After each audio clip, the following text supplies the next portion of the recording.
Bismillahirrahmanirrahim. Assalamualaikum warahmatullahi wabarakatuh. Waalaikumsalam warahmatullahi Waalaikumsalam wabarakatuh. warahmatullahi wabarakatuh. Alhamdulillahirabbil wa bihi nasta'in wa ala kulli dunya wa din nashhadu an la ilaha illallah wa asyhadu anna Muhammadar Rasulullah. Allahumma shalli ala sayyidina Muhammad wa ala ali sayyidina Muhammad.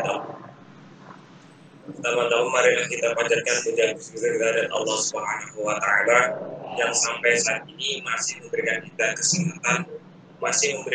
kesempatan untuk kita berkumpul dalam perkuliahan daring ini dan keadaan sehat walafiat dan kurang suatu apapun.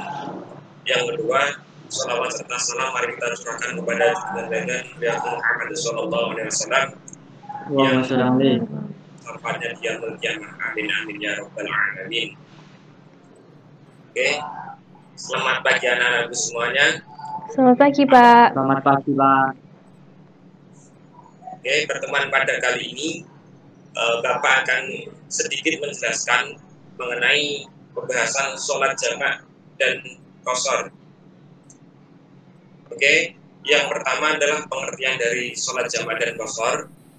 Sholat jamak adalah melaksanakan sholat wajib dalam satu waktu seperti melaksanakan sholat zuhur dan asar, juga melaksanakan sholat maghrib dan isya. Dalam sholat jamak ini ada dua, yaitu yang pertama sholat jamak tadim. Sholat jamak tadim melaksanakan dua sholat wajib dalam satu waktu yang dilaksanakan pada awal sholat. Contohnya yaitu sholat zuhur dan asar dilaksanakan pada waktu sholat zuhur. Dan yang kedua sholat jamak takhir. Sholat jamak takhir dilakukan pada akhir sholat. Contohnya melaksanakan sholat jamak zuhur dan asar dilaksanakan pada sholat asar. Yang kedua adalah sholat qashar. Sholat qashar artinya meringkas. Secara istilah meringkas sholat yang 4 rakaat menjadi 2 rakaat.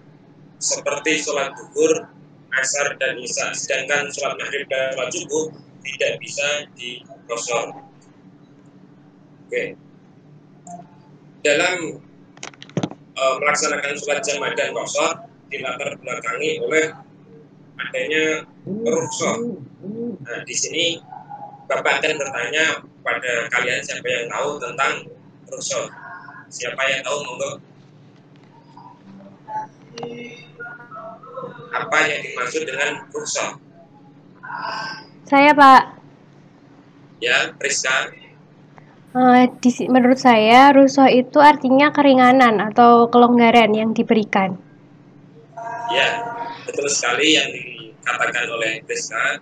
Rukhsah yaitu kelonggaran yang diberikan oleh Allah SWT kepada hambanya. Karena ada kondisi yang menyulitkan bila sholat dilakukan dalam keadaan biasa. Rukhsah ini juga dapat dikatakan sebagai sedekah dari Allah Subhanahu wa taala yang dianjurkan untuk diterima dengan penuh ketawaduan. Selanjutnya yaitu dengan hal-hal yang diperbolehkan jamak, dan qashar. Yang pertama adalah safar atau dalam bepergian. Nah, bagi orang yang sedang atau akan bepergian, baik masih di rumah atau dalam perjalanan, itu diperbolehkan untuk melaksanakan sholat jamak dan qashar. Yang kedua adalah hujan. Jika seorang berada di suatu masjid atau musola, tiba-tiba turun hujan sangat deras, maka dibolehkan menjamak sholat maghrib dengan isya atau di waktu zuhur dan asar. Nabi SAW pernah menjamak antara sholat maghrib dan isya pada suatu malam yang diguyur hujan yang sangat lebat. Hadis riwayat Bukhari. Yang ketiga yaitu sakit. Sakit merupakan cobaan dan ujian bagi manusia, dan apabila seorang sabar dalam menghadapi cobaan dan tetap menjalankan perintah Allah dan Rasulnya, khususnya perintah sholat, maka akan mengurangi dosanya sekalipun sholat itu dikerjakan dengan cara dijamak. dan qasar. Yang keempat adalah takut. Takut dalam masalah ini bukan takut seperti orang yang biasa dialami oleh setiap orang, akan tetapi yang dimaksud di sini adalah yaitu takut secara batin. Selanjutnya yang kelima yaitu keperluan atau kepentingan mendesak. Dalam banyak kejadian ini masyarakat kadang kalanya karena sibuk dengan beberapa keperluan atau kepentingan yang mendesak, maka diperbolehkan untuk menjamak sholat jamak dan qasar, karena ditakutkan karena tidak melaksanakan sholat seperti biasa kalanya. Yang ketiga atau yang C adalah tata cara melakukan sholat jamak dan qasar. Seperti yang dijelaskan di awal tadi, sholat jamak itu kan dibagi menjadi dua, yaitu ada jamak takdim dan ada jamak takhir. Dalam jamak takdim ini, yang pertama, tata cara yang pertama yaitu sholat di waktu yang pertama. Misalnya zuhur dan asar dikerjakan pada waktu zuhur. Yang kedua, berniat jamak takdim pada sholat pertama yang agar berbeda dari sholat-sholat biasanya. Yang ketiga, berturut-turut dalam mengerjakan di antara keduanya sehingga antara keduanya tidak berselang lama, yakni lebih kurang selama 2 rakaat ringan, tetapi di antara kedua sholat itu diperbolehkan bersuci, adzan dan iqamah. Ketentuan ini berlaku bagi jamak takdim, sedangkan untuk jamak takhir tidak berlaku. Contohnya begini, yang pertama adalah niat sholat jamak zuhur dengan asar. Contohnya ini berdasarkan kitab kecil yaitu Pasolatan karya dari Kiai Haji Rai Asnawi, yaitu salah satunya adalah membahas tentang sholat jamak dan qasar.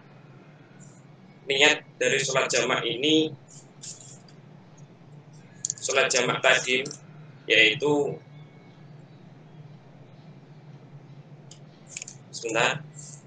yaitu sholat usolli fardul zuhri arba'a raka'atin majmu'an bil asri jamak takdim lillahi ta'ala. Apabila menjadi imam maka imam lillahi ta'ala, dan apabila menjadi makmum maka makmum lillahi ta'ala. Yang kedua adalah jamak takhir. Seperti jamak takdim tadi, namun berbedanya adalah niat dari jamak takhir ini berada pada sholat wajib yang akhir. Contohnya adalah mengerjakan sholat jamak takdim yang zuhur dan asar, maka dikerjakan pada sholat asar. Niatnya sholli fardhu zuhri arba'at raka'atin majmu'an bil asri jamak takhir lillahi ta'ala. Apabila menjadi imam maka niatnya yaitu imam lillahi ta'ala, dan menjadi makmum adalah makmum lillahi ta'ala. Selanjutnya yang kedua adalah sholat qasar. Tata cara sholat qasar itu sama halnya dengan tata cara sholat biasa. Sholat biasa hanya saja niat yang 4 rakaat diubah menjadi 2 rakaat. Contoh niatnya yang ini digabung dengan jamak sekaligus dalam sholat jamak takdim qasar sholat zuhur dan asar. Niatnya adalah usolli fardhu zuhri rak'ataini majmu'an bil asri jamak takdimin qasran lillahi ta'ala.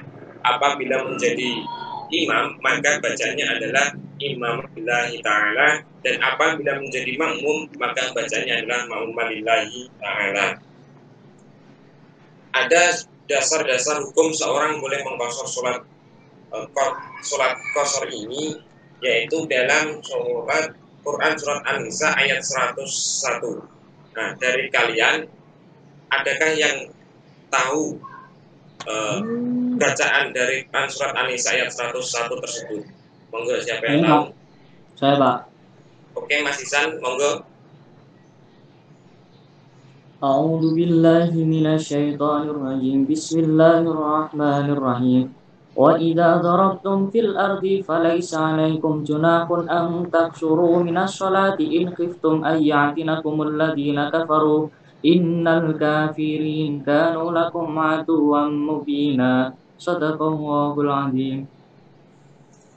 Oke, terima kasih Mas Ihsan atas membacakan Quran surat An-Nisa ayat 101 tersebut, yang artinya, dan apabila kamu bepergian di muka bumi, maka tidaklah mengapa kamu mengkosor sembahyangmu jika kamu takut diserang orang kafir. Sesungguhnya orang kafir itu adalah musuh yang nyata oleh bagimu. Quran surat An-Nisa ayat 101. Oke, sekian pembahasan dari Bapak. Setelah ini saya akan memberikan 3 pertanyaan untuk kalian yang dijawab langsung. Langsung saja. Yang pertama adalah, di antara kalian siapa yang pernah melaksanakan sholat jamak dan qashar berdasarkan pengalaman kalian? Salah satu, monggo. Saya, Pak. Ya, Mbak Baiti, monggo.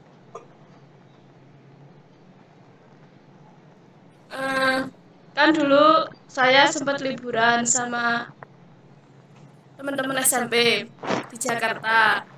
Berangkatnya itu siang. Jadi guru saya itu mengajak sholat jamak qashar takdim, yaitu dilakukan waktu zuhur. Jadi sholat zuhur 2 rakaat dan dilanjutkan dengan sholat asar.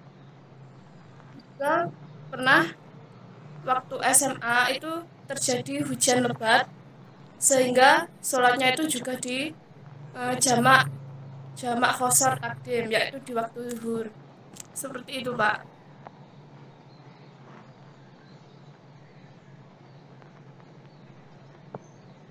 Ya, terima kasih Mbak Baiti.